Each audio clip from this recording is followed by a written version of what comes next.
Hello student, today I am going to teach Hindi lesson number 5 Goa. Goa जैसा मैंने देखा। गोवा जैसा मैंने देखा। आपके लेसन का नाम ही इतना इंटरेस्टिंग है तो सोचो आपका लेसन कितना इंटरेस्टिंग होगा। ओके चिल्ड्रन, तो अभी हम देखेंगे इनके लेखक का नाम क्या है। लेखक का नाम क्या है चिल्ड्रन? विनय शर्मा। लेखक का नाम विनय शर्मा। अब हम देखेंगे परिचय। परिचय में क्या है? जन्म है 1973, उज्जैन मध्य प्रदेश। उज्जैन का आपने नाम सुना होगा, बहुत प्रसिद्ध मंदिर है वहाँ पे। परिचय है विनय शर्मा का अधिकांश। परिचय में क्या है? विनय शर्मा का अधिकांश लेखन उनके अनुभवों पर आधारित रहा है। आपकी रचनाएं पत्र पत्रिकाओं में नियमित छपती रहती हैं, मतलब हमेशा छपती रहती है। यात्रा वृत्तांत आपकी पसंदीदा विधा है। साथ ही आपने व्यंग और ललित निबंध भी लिखे हैं। व्यंग और बड़े सुंदर निबंध भी उन्होंने लिखा है। कृतियाँ क्या है? आनंद का उद्गम, अमरकंटक, ललित निबंध, चित्र की परीक्षा, व्यंग, अमरनाथ यात्रा, प्रकृति के बीच, कोयम्बतूर में कुछ दिन, यात्रा वृत्तांत आदि। अब इनका परिचय हो गया चिल्ड्रन। अब हम देखेंगे पद्य संबंधी। पद्य संबंधी क्या है? प्रस्तुत यात्रा वर्णन के माध्यम से लेखक ने गोवा के सुंदर समुद्री किनारों, वहाँ की जीवन शैली, त्योहार आदि का बड़ा ही मनोरम वर्णन किया है। गोवा का नाम सबने सुना होगा।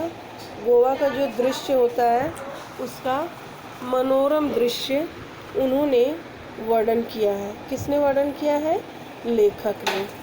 ओके चिल्ड्रन, लेखक ने वर्णन किया है। अब देखो हम देखेंगे अपना लेसन, ठीक है। अब हम लेसन पे आते हैं। लेसन देखेंगे। अब देखो गोवा। गोवा यह नाम सुनते ही, गोवा यह नाम सुनते ही मन तरंगायित हो जाता है। क्या हो जाता है? मतलब तरंगायित हो जाता है, मतलब एकदम खुश हो जाता है। और भी क्यों न, यहाँ की प्रकृति, आबो हवा और जीवन शैली का आकर्षण ही ऐसा है। मतलब खुश क्यों न हो। गोवा का ऐसा आबो हवा है, ऐसा प्रकृति है, ऐसा वहाँ की जीवन शैली है कि वो सारी चीज़ें क्या होती है, हमें आकर्षित कर लेती है। ऐसा है कि पर्यटक खुद ब खुद यहाँ खींचे चले आते हैं। पर्यटक मतलब जो घूमने वाले लोग होते हैं, कैसे सब लोग पिकनिक जाते हैं, ट्रिप पे जाते हैं, घूमने जाते हैं, तो गोवा जैसी जगह को चुनते हैं ना जाने के लिए, तो मतलब जो होते हैं ना वो लोग अपने आप वहाँ पे खींचे चले जाते हैं। वहाँ की जो दृश्य है वो सारी चीज़ों को सोच करके, उसकी कल्पना करके वहाँ लोग देखने के लिए जाते हैं। और फिर देश के एक कोने में स्थित होने के बावजूद छोटा सा राज्य प्रत्येक पर्यटक के दिल की धड़कन है। सोचो, वो छोटा सा ही एक गोवा राज्य है जो सबके दिल की धड़कन है, क्योंकि गोवा का नाम सुनते ही उछल पड़ते हैं कि वाह गोवा जाना है, यहाँ घूमेंगे, वहाँ घूमेंगे। तो वहाँ की जो आकर्षक दृश्य है वो सारी चीज़ देखने के लिए। अब देखो क्या है, यही कारण है कि मैं भी अपने परिवार के साथ इंदौर से गोवा जा पहुंचा।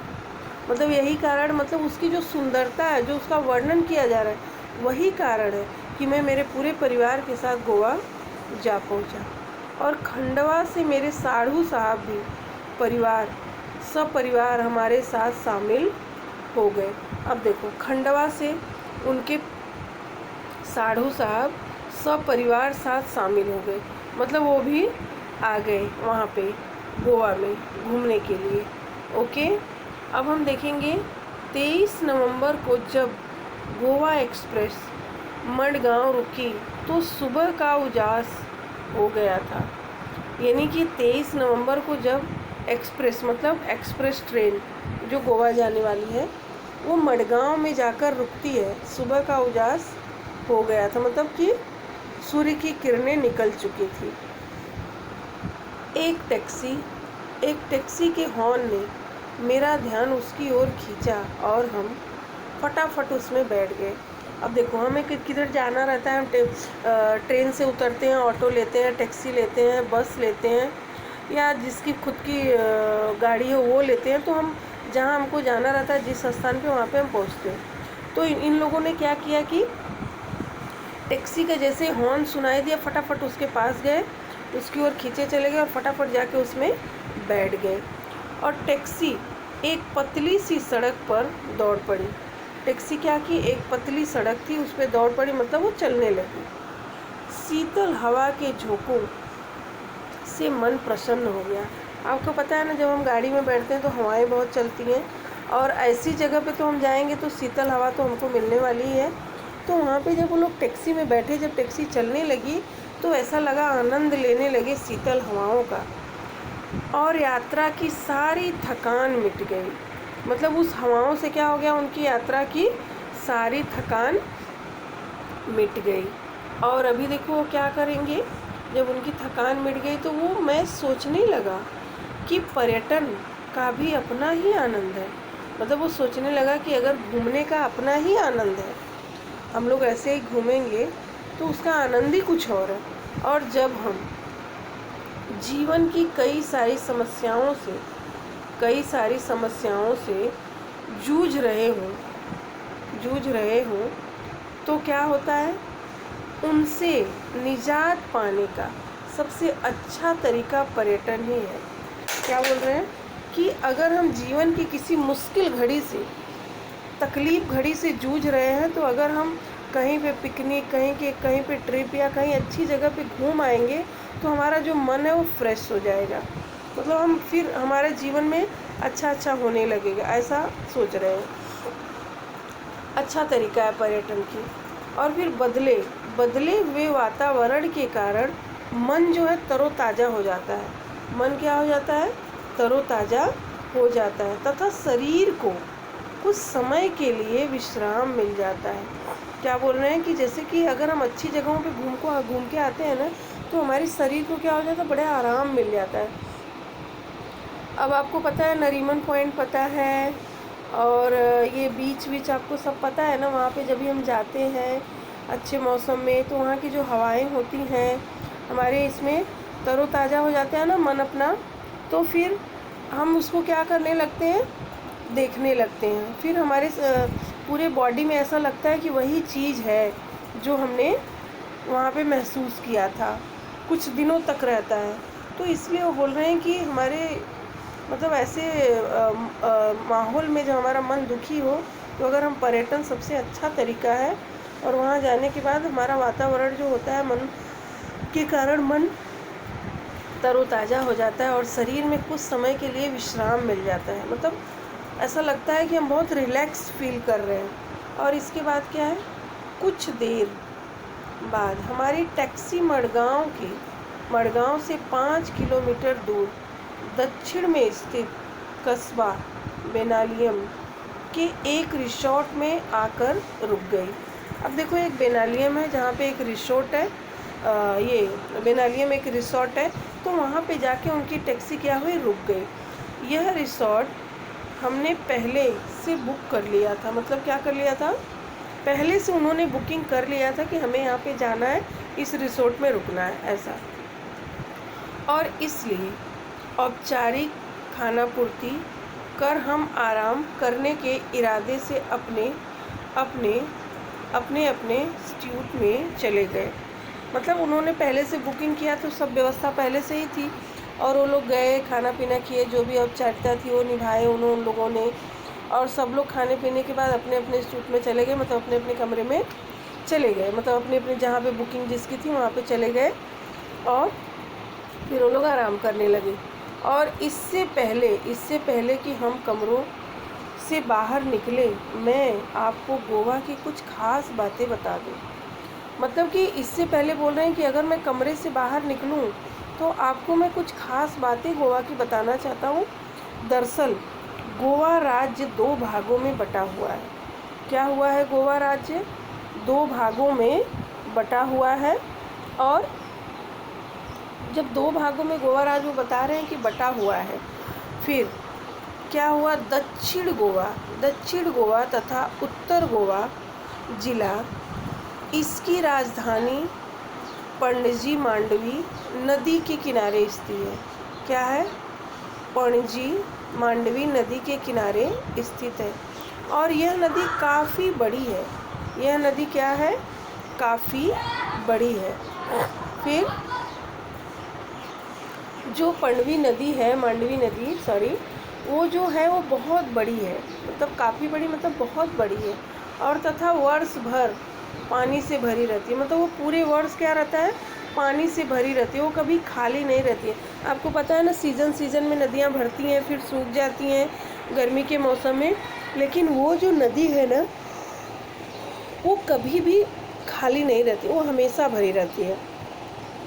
और फिर भी समुद्री इलाका होने के कारण यहाँ मौसम में प्रायः उमस तथा हवा में नमी बनी रहती है।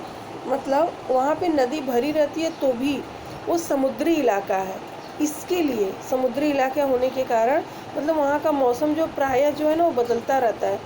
कभी उमस तथा हवा की नमी रहती है। उमस मतलब आपको पता है गर्मी,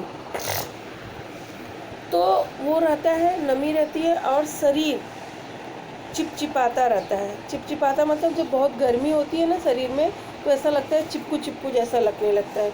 लेकिन मुंबई जितना नहीं। मुंबई में की गर्मी आपको पता है ना कि मुंबई में कितनी गर्मी लगती है। वो बोल रहे हैं कि लेकिन मुंबई जितनी गर्मी नहीं लगती है। और क्योंकि यहाँ का क्षेत्र हरितिमा से भरपूर है, फिर भी धूप तो तीखी ही होती है।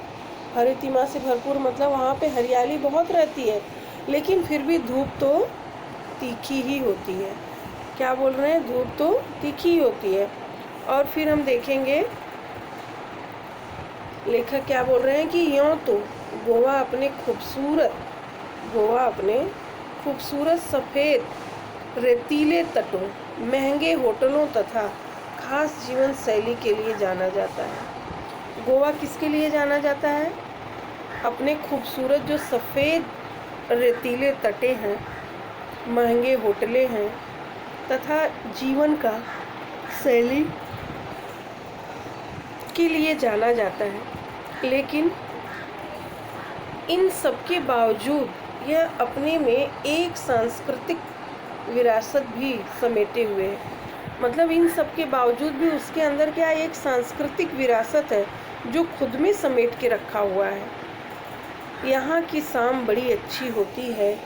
क्या बोल रहे हैं? यहाँ की शाम बड़ी अच्छी होती है। चलो इस शाम का आनंद लिया जाए। इस शाम का आनंद लिया जाए। ओके, अभी गोवा में बोल रहे हैं कि यहाँ की शाम बड़ी अच्छी होती है। चलो इस शाम का क्या किया जाए? आनंद लिया जाए। अभी हम नेक्स्ट पेज पे आते हैं चिल्ड्रेन।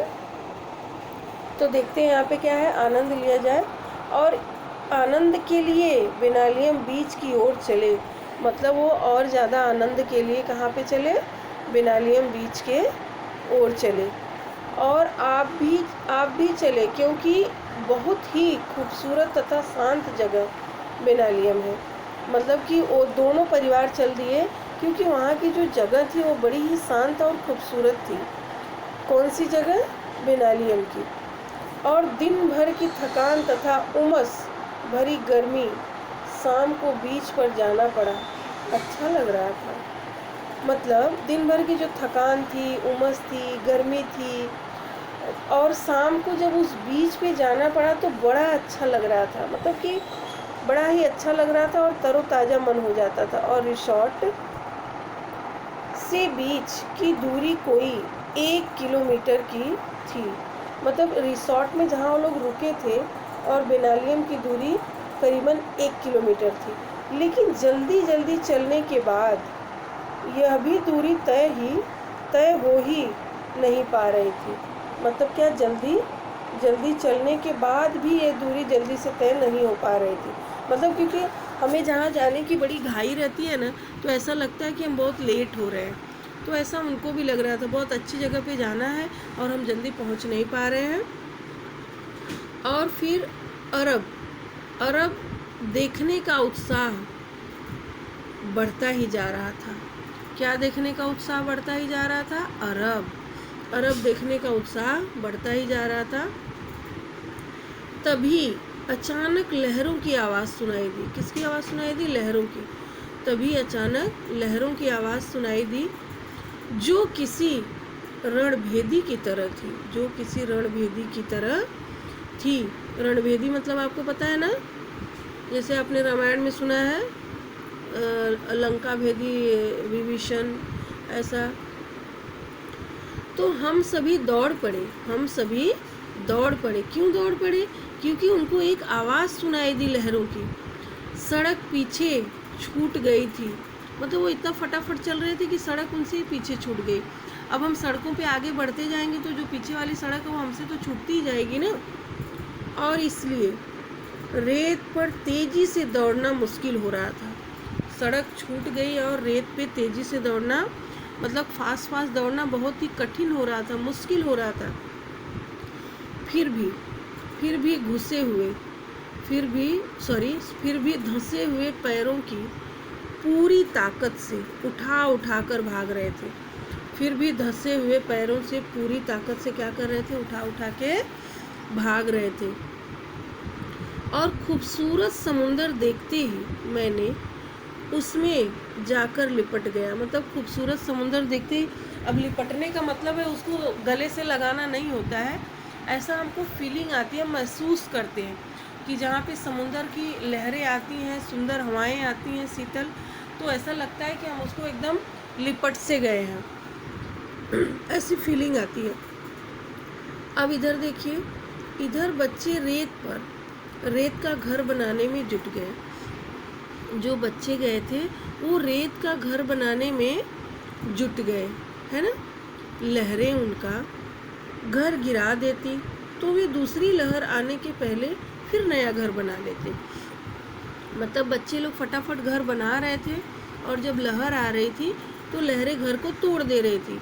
जैसे लहरें वापस जा रही थी फिर से बच्चे नया घर बनाने की तैयारी में जुट जाते थे। यही क्रम चलता रहा। मैंने इन बच्चों से सीखा कि जीवन में आशावाद हो तो कोई असंभव नहीं है।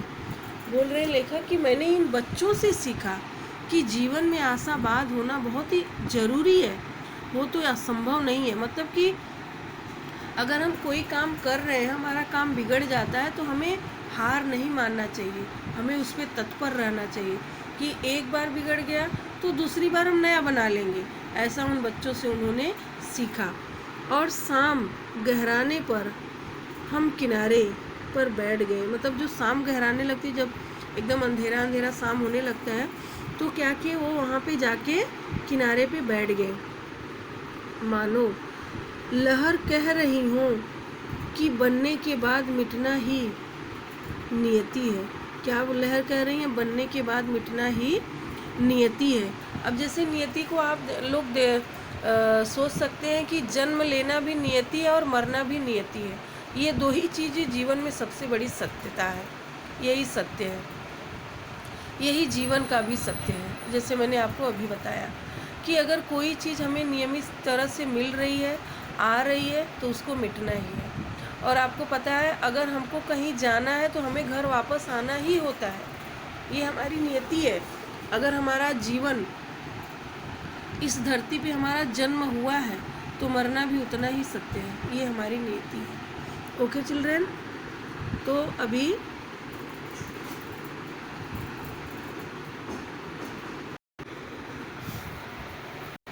हम आगे देखते हैं। यहाँ एक मज़ेदार दृश्य देखो, यहाँ पे एक मज़ेदार दृश्य देखने को मिला। कैसा दृश्य अभी देखते हैं। लहरों की आवाज़ के बीच पक्षियों की टी टी टी की आवाज़, है ना। अभी आपका ध्यान अपनी ओर खींच लेती हूँ। जब ये ऐसी आवाज़ें आती हैं तो हमारा ध्यान उनकी तरफ चला जाता है। तो लेखक बोल रहे हैं कि जब टी टी की आवाज़ भी आपका ध्यान अपनी ओर खींच लेती है। दरअसल ये पक्षी लहरों के साथ बहकर आई मछलियों का शिकार करने के लिए किनारे पर ही मंडराते रहते हैं। मतलब कैसे है? लहरों के साथ बहकर आई मछलियों का शिकार करने के लिए किनारे पर ही मंडराते रहते हैं। बहुत सारे पक्षी होते हैं ना जो मछलियाँ खाते हैं, जैसे बगुला को पकड़ लो, ये लोग हमेशा किनारे पे रहते हैं ना। तो लेकिन जब तेज हवा के कारण एक ही दिशा में सीधे नहीं उड़ पाते हैं, जैसे बहुत ज़्यादा आंधी तूफान आता है ना,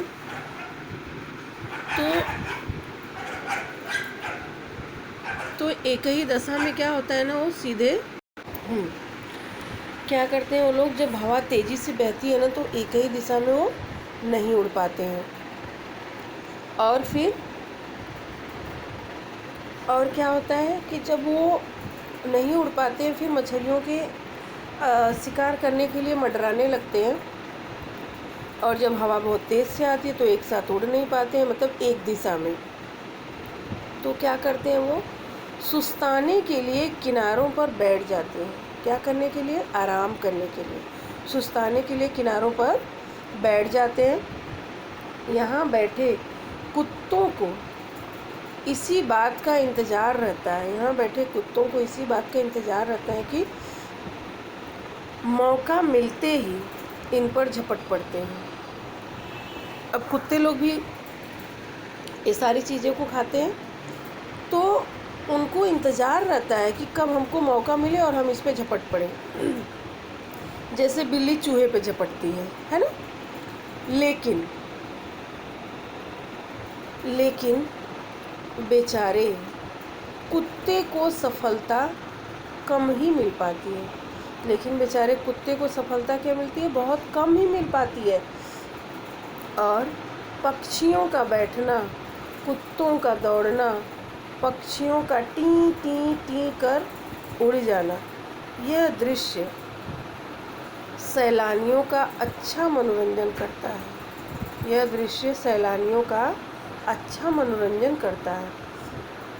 इधर जैसे ही सूर्य देवता ने विदा ली, वैसे ही चंद्रमा की चांदनी में नहाकर समुद्र का नया ही चेहरा नजर आने लगता है। मतलब कि जैसे ही सूर्य देवता विदा, मतलब कि जब सूर्य ढल जाता है, अस्त हो जाता है, तो चंद्रमा की चांदनी नहाकर समुद्र का नया चेहरा नज़र आने लगती है। जब चांदनी दिखती है तो उसका चेहरा जो है अलग ही दिखने लगता है। और समुद्र, अब समुद्र स्याह और भयाह दिखने लगता है। मतलब भयानक भी दिखने लगता है और स्याह भी दिखने लगता है, मतलब सुंदर भी दिखने लगता है, स्याह दिखने लगता है, और भयावह मतलब भयानक भी दिखने लगता है। ओके, तो अगले दिन हमने बस से गोवा घूमने की योजना बनाई। क्या किया उन लोगों ने? दूसरे दिन मतलब अगले दिन उन्होंने बस में बैठकर घूमने की योजना बनाई कि हम लोग गोवा अभी बस से घूमेंगे। वैसे घूमने फिरने के लिए यहाँ बाइक आदि किराए पर मिल जाती है। घूमने फिरने के लिए क्या होता है? बाइक किराए पे मिल जाती है, मतलब वो बाइक से भी घूम सकते हैं और उन पर ही घूमने का मज़ा भी आता है, और बाइक पे ही घूमने का बहुत मज़ा आता है। लेकिन बच्चों के कारण हमने बस से जाना मुनासिब समझा। मतलब अगर सिंगल लोग हैं, 2 लोग हैं तो बाइक से सफ़र कर सकते हैं, लेकिन बच्चे हैं तो नहीं कर सकते हैं। उन्होंने बच्चों के लिए ही बस को मुनासिब समझा। यहाँ सी फूड की अधिकता होने के कारण शाकाहारी पर्यटकों का सुस्वादु भोजन की समस्या से भी दो चार होना पड़ा। मतलब जो लोग शाकाहारी भोजन वाले थे, सुस्वादु भोजन की समस्या से भी दो चार होना पड़ा। काफ़ी भटकने के बाद अच्छा भोजन मिल गया तो समझो किस्मत, और जेब तो ढीली हो ही रही है। मतलब काफ़ी घूमने के बाद, देखने के बाद कि कहाँ अच्छा खाना मिल रहा है, भोजन तो मिलेगा लेकिन जेब भी साथ में ढीली होगी। अब हम खाना खरीदेंगे ना, जब हम घूमने जाते हैं तो खाना घर से लेके जाते हैं तो वो तो टिकता नहीं है ना। अगर हम 3-4 दिन रहते हैं तो हमें ख़रीदना पड़ता है। तो हम भोजन को अगर ख़रीदेंगे तो पैसा तो हमारा खर्च होगा ही, और यह समस्या हमें पहले से पता थी। देखिए, जो घर के बड़े होते हैं ना, उनको इन समस्याओं के बारे में पता रहता है कि हम जब जाएंगे तो हमारा ऐसा हालत होने वाला है, और हम पैसा तो हमारा भाई खर्च, हम घूमने गए हैं परिवार के साथ तो बहुत सारी चीज़ों को लेना पड़ेगा, ख़रीदना पड़ेगा, तो जेब तो ढीली होगी ही। तो गोवा का जो हम देख रहे हैं बच्चों, बहुत ही इंटरेस्टिंग लेसन है आपका गोवा का। हम गोवा के बारे में और अधिक जानकारी लेंगे नेक्स्ट वीडियो में। अभी इतना आपका इनफ हो गया क्योंकि लेसन बड़ा है आपका। तो नेक्स्ट वीडियो में मैं आपको आगे का लेसन सिखाऊंगी। Okay children, thank you.